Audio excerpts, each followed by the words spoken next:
Hey, Brendan here. I was going to do a run through of the latest Psion that Wizards of the Coast has released and compare and contrast that against the Psion class I'd built a couple years ago for one of the Kickstarters. So let's just dive right in here. I think the biggest distinction that Wizards of the Coast did versus the direction that I took was they created a caster. So if you look at these hit die, this is a D6, and they don't really have much as far as weapons and no armor. When I initially was asking the community what they wanted for the Psion class, there were two things that kept coming up, and I couldn't figure out a good way to build this as a caster. One was they wanted at-will abilities, meaning that this character, the Psion, is able to always do something, even if they're out of whatever their resource is. So they can still feel powerful and still feel capable, and they still feel like a Psion. And then the second piece was people were more interested in not having a reflavored spellcaster. So this isn't a wizard who can just cast things with their mind. This is a Psion. It feels like a Psion, and the mechanics reflect that this character isn't just a spellcaster. And so Wizards didn't go that direction. They decided to build a spellcaster, flavor it as a Psion, and add a few different features in here like their energy die, give them that unique identity. They took the safe route. This is a very conservative approach to build a Psion. Unfortunately, I think it falls a little flat. Some of the mechanics are really cool and interesting, so let's go ahead and dive in. I'm going to go ahead and pull up our version as well so we can walk through at the same time. D10, in the one that Night Vision Creative put together. Proficiencies, we have light armor, medium armor, shields, weapons, simple, and martial. The core Psion from Wizards of the Coast, it does not have anything but simple weapons. It's going to be a bit harder to be a solid Gish option, if you will, where trying to combine a martial spellcasting sort of capabilities. But that's okay. They're shooting more for the Professor X rather than for the Jedi. I did like, they updated this so their telekinetic propel. This is now a bonus action that you can do at will. So that was one of the directions that we had looked at. Although this is a little weird because you can roll one of your psionic energy die here, and that's equal to 5 times the number rolled. But that means you could spend a die, and you could get the exact same distance as you could do for free 25% of the time, which obviously doesn't feel good. It should be like 1 plus the amount you get on that die to guarantee you will at least move them further than you could for free. This is still UA, so they may update this as they move through Unearthed Arcana, but that's where we are at the moment. Telepath connection, you can do it for free once. To me, this feels like it should be something that you could do at will. I understand that this is a bonus action. Essentially, they have two pieces here. One is the telekinetic propel, which is very limited. Being able to move a creature 5 feet only at will means that this is primarily going to be used as a battlefield repositioning. This isn't going to give you much in the way of the exploration pillar of the game. Telepathic connection seems like it would work well for roleplay as well as for exploration potentially, depending on what's going on. So since you can only do it once for free and then the subsequent times requires you to use the psionic die, it's going to be expensive. Then we get into their spell casting. So they get cantrips, they get spell slots. They essentially just get the standards here. They do have a slight differentiation in their spell casting here, where it calls out that you don't require verbal or material components unless that material component is consumed by the spell or has a cost. And so this is a slight buff for those who use this, or if you're getting hit by something like silence or something like that, where you could still cast your spell even if you can't do the verbal component. But yeah, this to me is more like the flavor that they're adding in how the Psion manifests magic. So it's there, but again, that's not the direction I was looking to build the Psion, and it wasn't the direction that I kept getting feedback from the community. So the distinction on how I decided to solve this problem was you get psi points, similar to sorcerer points, where you get 1 through 20. So level 20 you have 20 points, level 1 you have 1 point. And distinguish this was if you could augment your abilities, so you've got these at-will abilities and then you use your points to empower those, that would be their defining mechanic. This would be how they differentiate themselves. They can always do something, but they could make it even better if they put these for that particular circumstance. And so the way this was structured is unique, where You psi point you spend, you get augment 1. So that means if you have spent 4 points, then you have 4 instances of augment 1. For every 5 psi points you spend, you have 5 instances of augment 1 and 1 instance of augment 5. And then there's augment 10. So you could get up to 2 instances of that if you spent all 20 of your points all at once. So you could have an awesome Nova round where you essentially unleash all of your power. Depending on what's happening, you would choose how many points you want to spend, as well as obviously how many points you have available. 6 psychic powers to choose from, and you unlock additional ones of these as you level up. So you start with 2, you get to 3 at 7th level, 4 at 13th level, and 5 at 17th level. So there'll always be one that you weren't able to capture, so you've got to figure out which of the 6 options you want. So running through those, and I'll give you an example of how the augments work. Emotional manipulation is the first one, and you essentially attempt to manipulate a creature within 30 feet of you. They make a intelligence check. Suppress the charmed or frightened condition on a creature, or you can choose a point within 30 feet, and then moving closer to that point costs the creature 2 feet of speed. Essentially create difficult terrain in a direction. And when you augment this, you can target an additional creature for each augment 1 you spend. If you get to augment 5, the range increases by 15 feet. And if you get to augment 10, each creature that you have affected, you can choose to either deal 1d4 psychic damage to the creature or grant it 1d4 temporary hit points. And so this is like if you were, for example, to spend 10 points, you could target 10 creatures, meaning you could target some allies, some enemies, whatever you want. And then you can increase that range by 15 feet twice, so you can get up to 30 feet. And then you get to deal that damage or give temporary hit points. And so this is an example of how that psychic power would work. The other psychic powers available are energy transmutation. So when a creature within 30 feet of you takes 10 or more damage from a roll, you can reduce that damage by 1d4. Again, this is at will, so you could do this every time that this comes up. Or you could spend points in this to amp that up even further. And then you also have the force move. So this would be the not too dissimilar from their telekinetic propel, but rather than moving you 5 feet for free as a bonus action, this is your action, and you can move a creature 5 feet times your intelligence modifier, and then you can scale that so you could get that to be even further. And then this is based on their size. So if you wanted to move a large creature, it would be more difficult than moving a tiny creature, etc. Mind Blast gives you the ability to shoot a sort of a mid-range multi-target attack. So you can attack all creatures within your area. Mind Trick was more of a RP sort of ability. These are not the droids you think they are, kind of thing.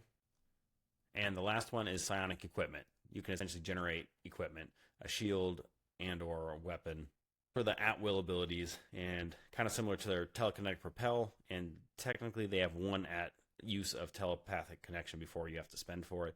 But rather than having just like really minor abilities that you could do, we wanted these to be like you'd be happy using your action for this, and you have the ability to expand on whatever that is with your points. And obviously you still have the ability to attack as usual. But the other thing that we could do is we could then balance these characters against the other martial classes. So if you're building a Psion and you compared it to the Battle Master or you compared it to the Paladin, psionic disciplines are interesting and give me a bit of a reminder of Eldritch Invocation, which is the exact same way that I had looked at solving some of the challenges with the Psion, on giving them a bit more on how do you dial in that Psion that the individual is trying to make. So whether they're trying to make something that can do things, something like Green Lantern, or they want to be more like Neo in the Matrix, or whatever the character archetype is that they're trying to build, how can you give them the customization tools to do that without overcomplicating? Eldritch Invocations look like the perfect tool in order to dial that in. You can have a lot of customization capabilities, but keep it relatively simple. And since they're coming out over time, you can slowly morph and build that character you're looking for. And so I had done something very similar where I had built amplifications, is what I had named them. And so there was a list of amplifications you could take, and each of these would then dial in that character you're looking for. So I really liked the approach that they took with that as well. Both have subclasses kicking on at level 3. I did like that they had the psionic restoration, so you can perform meditation, get back your expended energy die.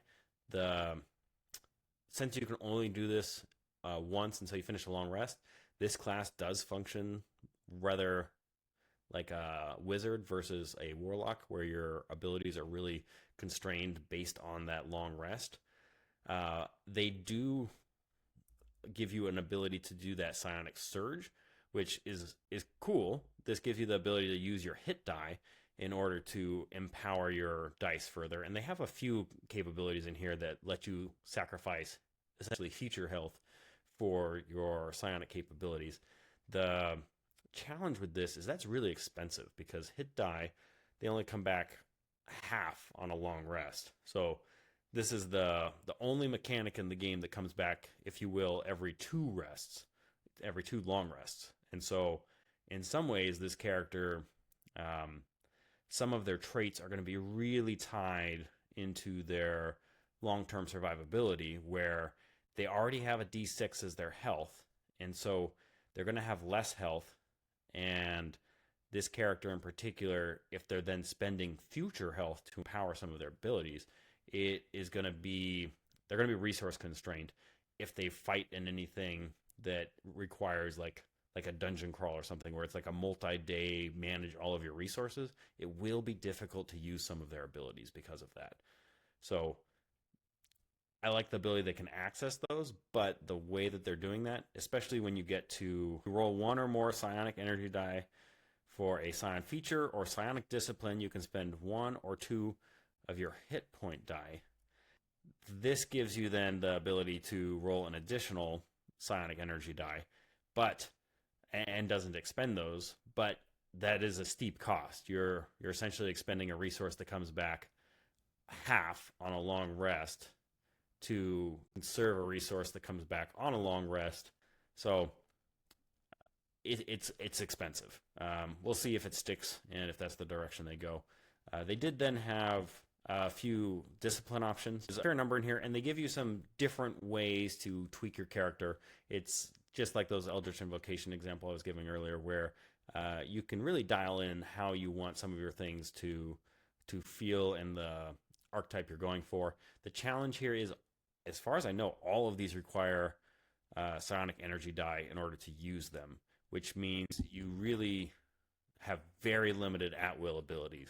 You really only have the telekinetic propel and then your cantrips.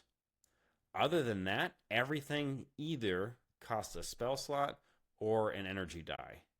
And you do have ways to get back energy die, or ways to substitute your hit die for those, but it's still going to be like if you have any game that goes through 1 or more short rests during the day, and especially if you're not getting back all of your hit die because you had to spend some of them either on these abilities or on health as well, you're going to start running out of resources to use any of your things that are actually like your psion flavors. I really like some of these, and I do like one of the ways that they did solve this was they have this structured where you only spend things on a success, or if the enemy fails, depending on what it was. So like, for example, inerrant aim, if this roll causes the attack to hit, the die is expended. Meaning you could use this every turn, only expending it when you actually get the benefit from it. That is a really nice feature and a way to structure it so that it feels good. The way that this feels to the players is going to be fantastic. And I really applaud them for building the structure in that sense, where if you spend this, you get the value for it. Let's talk about the subclasses real quick. The Metamorph definitely gives like a Venom vibe, where this character is going to be able to modify their body and become more of a Gish in this case. You're still really squishy, though, is going to be part of their problem here. And they do help you a little bit, where they give you some additional benefits to help you like stay out of danger. So, for example, you can use your mutable form to increase your reach. So this can be helpful to keep you from being within melee range. But most of this is going to come online when you get to level 6, the Flesh Weaver. Unfortunately, the earliest levels are going to be you're going to be super squishy, and that's when it's going to be really challenging. But you do get that +2 bonus to AC at that point. The organic weapons are cool, but since they don't scale, you're going to need something to scale these. So you're going to need magic equipment that is geared directly for this subclass, or you're going to need to homebrew some stuff, or you're going to need something. So I think one of the challenges you have is, it's true with a lot of the features. If you have like a race that gets the ability to do, I don't know, 1d6 damage when they make unarmed attacks or something, unless that scales, you're going to leave that behind pretty quickly as soon as you get any sort of magical equipment. And since a lot of the creatures in the monster manual are designed to be resistant to non-magical damage, it's almost required to give that stuff out once you get to higher levels. Otherwise, the encounters become extremely either difficult or just time consuming, where it just takes forever to get through the creature's hit points. And so when you build in weapons into the structure, you have to have a way for those to scale. So the way that I worked to resolve that for the Psion that I had built was actually making it so their equipment could become empowered, where you can make it be a +1 weapon or a +1 shield, and you then get to add your intelligence modifier to the damage once you get to 11th level. So there was the ability to keep scaling these things up and making them more powerful. In addition to that, let's jump over the magic items. Dun, dun, dun. One other way that I had empowered those was using magic items. Enchanted Arsenal. Let's see. Let's go ahead and close our bookmarks. Boom. We have, here we go, the Psi Bracers of Focus. So the way I decided to build these was actually, you could pick up this as a magic item even if you don't have psionic capabilities. But if you do have psionic equipment already, then this just empowers it further. So your weapons would deal an extra 1d4 force damage, and your Psi Shield would give you advantage on intelligence saving throws, and then for each of the different variants, you get something else. So they add a +1 bonus to attack and damage rolls, or a +1 bonus to AC. You have the very rare adding +2, legendary, it's adding +3, and your movement speed would increase by 5 feet. And if you had at least one level of Psion, your movement bonus instead is 10 feet. So if you followed this magic item as a template, you can essentially build out something that would empower a Psion so that they can keep scaling up their equipment option, or you could make it so that someone else could get some of the abilities of a Psion, but they're muted in comparison. And this way it would work for both. It's not a magic item that's only usable by a Psion, but if a Psion uses it, they are the only ones truly able to unlock its like full potential. And so they need something like this. Wizards of the Coast has to come out with some sort of magic item to make this character function. Otherwise, like once they get to 6, they start to get a little bit more of those defensive capabilities, but their attack damage isn't really increasing. And so they need something for that. They get additional capabilities at level 10 to stay alive, that one more point to AC, so that's going to help them. And being able to dash as a bonus action potentially keeps them out of range, as well as picking up some sort of damage resistance. So all of these things are adding up, but by the time they're coming online, like if you were planning to play this as like a Gish character, you can't really do it until level 3 because you don't have anything other than simple weapons you can use. And then once you get level 3, you don't really have a great way to stay alive. So there's nothing in here that comes online until you get a little bit higher level. So this is just going to be problematic. I thought the Psykinetic was very interesting as a way of doubling down on sort of one of their cornerstone abilities, with the ability to move creatures around with their, telekinetic propel. But the issue with this is that, so when they use telekinetic propel, they can roll a d4 and use the number rolled instead of expending a energy die. Now the problem with this is, actually, you have a couple problems, but if you don't know how far you can move the creature, then you may not want to move the creature. And so as a Psion who's attempting to pull a creature into a pit, or push an ally through a doorway and get them out of danger, or reposition people around the battlefield to make better use of strategic elements on there. But if you don't know what you can do until you're going to do it, you likely are either going to waste your bonus action on that, or need to come up with a different plan on where you're actually going to move them based on your roll. And since they have a 75% chance of doing better than the base, which is good for sure. But yeah, I still think this feels weak. This is a bonus action, but if one of their main pieces is doing this as a bonus action, then I don't know. It definitely reminds me of something like Beastmaster, where your capabilities just feel limited. And if you're going to create a creature that is your companion that can be by your side, like, you want it to be powerful, and this feels similar, where sure, you can technically do this, but like, do you want to? Is the opportunity cost too high in order to do this? So you do get a couple other benefits that comes with that, obviously. So increasing the target's movement speed, or disorienting the target, like doing the damage to it. So there's certainly those riders that are helpful. It feels like this is trying to be the cornerstone of this, and it would have been cool to see them do something like the Moon Druid does with Wild Shape, where they really elevate this, and maybe this becomes more of like their action, where they are all about moving creatures around and they are super powerful doing it. But that's not where we ended up, unfortunately. We'll see where we go. I thought Rebounding Field was kind of fun, and very similar to how I had done the energy transmutation. If you or a creature you can see within 30 feet takes 10 damage from a damage roll, you can use your reaction to reduce the damage by 1d4. You can put points into that to reduce by an additional 1d4 damage. If you got to 5, you could transmute that energy to instead restore hit points equal to half your level. And you could divide these hit points up among one or more creatures of your choice within 30 feet. So it'd be a way to like take damage and then heal people. And then if you went even higher and you put in at least 10 points, you could then deal some of that damage. So this is feels very similar to that. So obviously I'm a little biased, but I did like how that was structured. It seemed really fun to have a way to set that up. I actually thought that this felt like it should live a little bit more on their character that feels like it's trying to be a Gish, where you're building out your Venom sort of character. This feels like it could be like a level 3 ability to keep them alive. It gives them some temporary hit points, deals some damage back. So sure, they've taken that damage.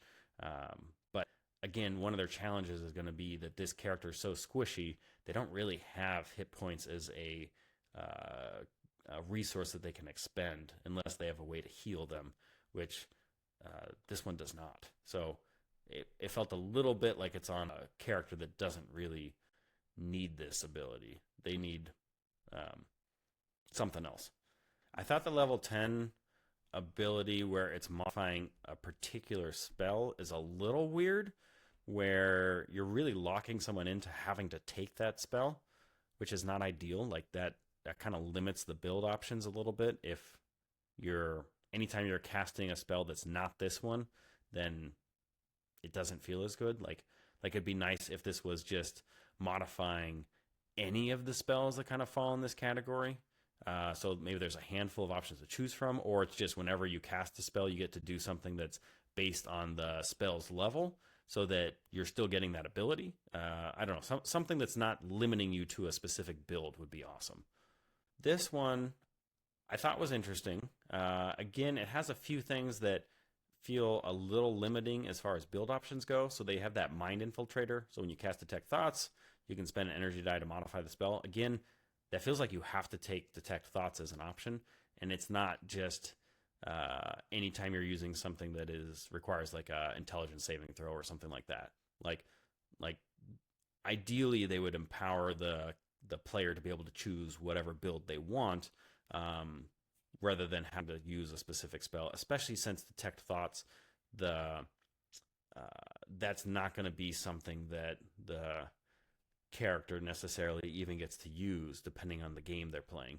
And so you like, for instance, if you're in the wilderness and you are sent out to infiltrate some sort of like rabid monstrosity and deal with whatever's going on in there, you're not necessarily going to be wanting to detect thoughts in order to figure out what you need to do and navigate through the environment. Like that's just not going to be a tool that you are going to need at your disposal. So again, I don't know, this one falls flat to me. Um, I like the telepathic distraction, so potentially have the target miss, and this is only expended if the target does miss.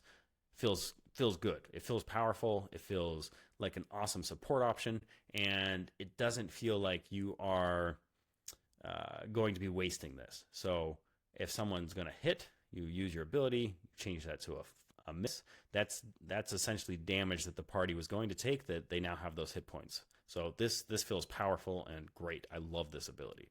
It is set up in a way that it just feels good. Bulwark of the Mind, it's fine. I don't know how often you're going to come up against needing to use this. There's not that much stuff that does psychic damage, but there is some for sure. Potent Thoughts, telepathy out to 60 feet. This is neat, though it would be cool if this came online earlier. Having this come online at level 6 feels like this feels like it should be more of like a base. Like maybe this would be better to actually have in rather than that mind infiltrator. Just always having telepathy on. The telepathic bolstering, solid option where you're trying to help someone succeed on a check and or attack roll, and if they do, then you spend die. And so again, this feels like a very good support class with those two abilities: the telepathic bolstering and the telepathic distraction. Your reaction to help keep an ally alive, or using your reaction to help an ally meet a check or a attack roll threshold that they have to get, and only spending your dice when you're successful on that. That does feel great. I really like that. Scramble Minds, again, this is limited to having to cast a spell, a specific spell. And I think the way that they did this with the Eldritch Invocations is really nice because that character can choose, I want to learn this spell, or I want to get this capability with that spell. But it's not part of the core class or the core subclass. The locking you into these specific spells does just feel limiting, and I would love to see them come out with a version that doesn't do that. Stuff that just feels like it's rebuilding things that already existed in previous versions. Wizards of the Coast in general, I would love for you to stop rebuilding old content and actually come out with new stuff. If your content is truly like 5e compatible, meaning you can use the 2014 version or the 2024 version, then why do you keep putting out new stuff for the 2014 versions and updating those things? Like, especially if it's going to be like minor tweaks. Like if it's good and it is compatible, then make new stuff. I would love to see a lot of new things, but there's just limited stuff coming out, which is a bummer. So hopefully the Psion will make it, and hopefully you'll make some modifications to it. I did want to run through the subclasses that we had put together because I thought there was a interesting level of overlap and kind of misses. Chronostriders are effectively time travelers. So the way to implement this mechanic was being able to adjust their age after concentrating for a minute to anything from childhood to old age, and they had the ability to modify the initiative turn order. So they could essentially move any one visible creature's position in the initiative to any other position, no action required. So this was their kind of core coming online, and then as they got higher levels, they could pull themselves from the future to an unoccupied space within 5 feet of themselves, and they now essentially had 2 turns, but they shared the same resources. So if both of them took 5 damage, their total health decreased by 10 because they essentially are sharing that same HP. They're sharing the same side points, etc. So this person pops in, they get 1 action, they can do stuff, and then they vanish. They were able to accelerate recovery. They could learn skills faster. And their capstone would be that they can choose to increase the speed and AC and dexterity saving throws of those around them, or decrease them. So effectively, like, have a accelerated timeline around their allies, and then a slowed timeline around their enemies. Then we had the Ectocrafter.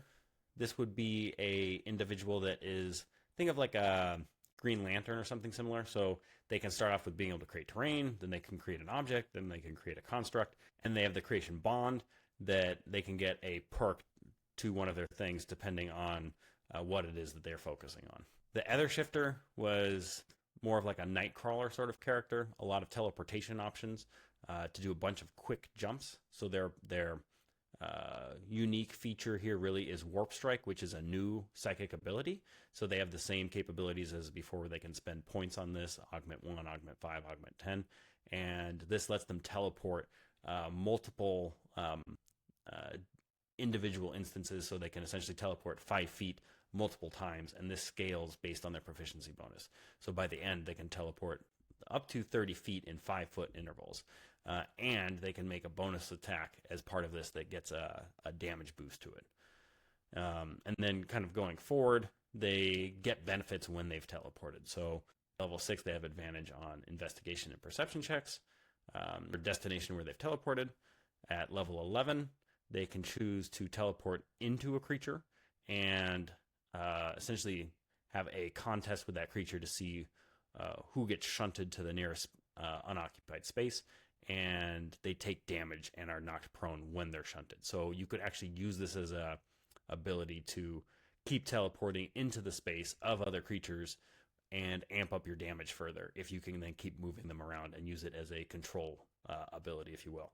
And then their capstone would be when they get hit by an attack, they can essentially use their teleportation abilities to create a portal of sorts where someone is coming in one direction and coming out somewhere else, and attempt to like make an attack against them, actually hit someone else. Then we had the Fate Sider. And so this individual can see the future, and the way that this was built was they get the ability to make an ability check as a reaction to see if they're able to use their ability for free, and if not, costs a psi point. So this does give them the chance to always be able to use this if they're out of psi points, if they roll high enough, or they can always default back to those psi points to spend those.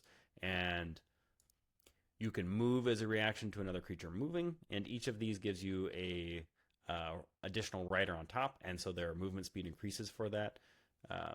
You can force an attack roll against you to be made with disadvantage using this reaction, and it increases your AC. You can let a creature reattempt a roll that they've failed. You can give them temporary hit points equal to your intelligence modifier when you do so.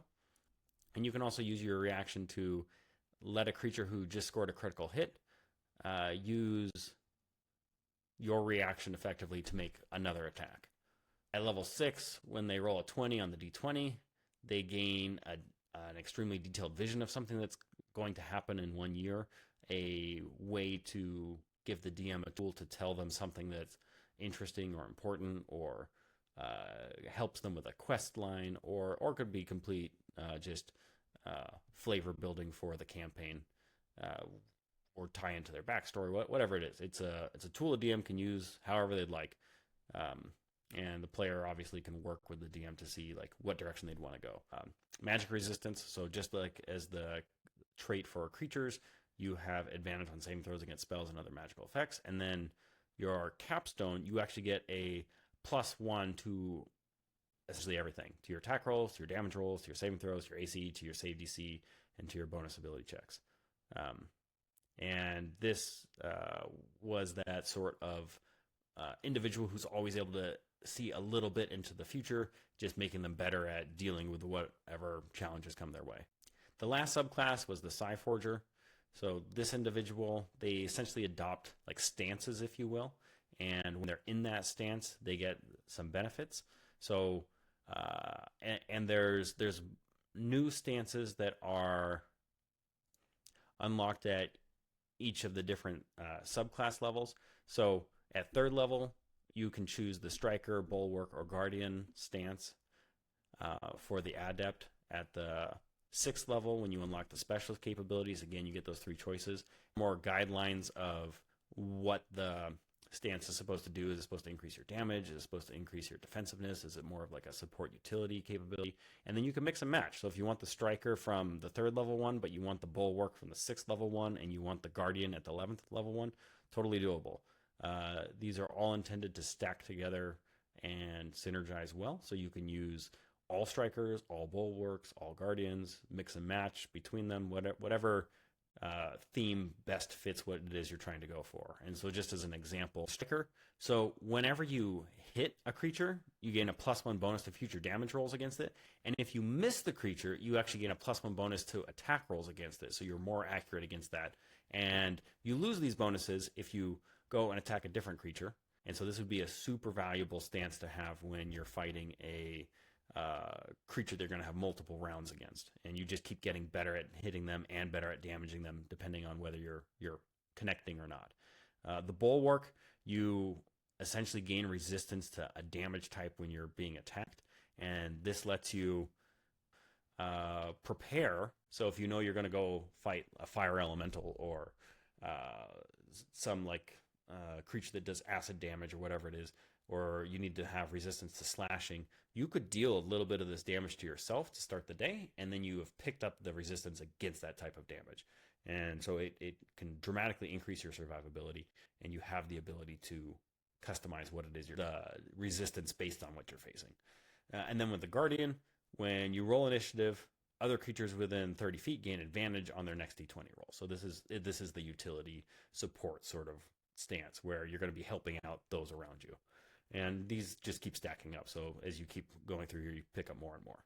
So to tie this all back together, I would be very interested to see where Wizards of the Coast takes their Psion after this next round. They've got some things where they're starting to go in a direction that feels good from the player standpoint, where they have some tools to spend their psionic energy dice and get them back if they're not successful at whatever it is they're attempting. So some of those abilities, like trying to make an enemy miss or trying to help an ally succeed or things like that feels good, and that does extend the life of those, and you don't feel like you're wasting this precious resource that you may not have that much of.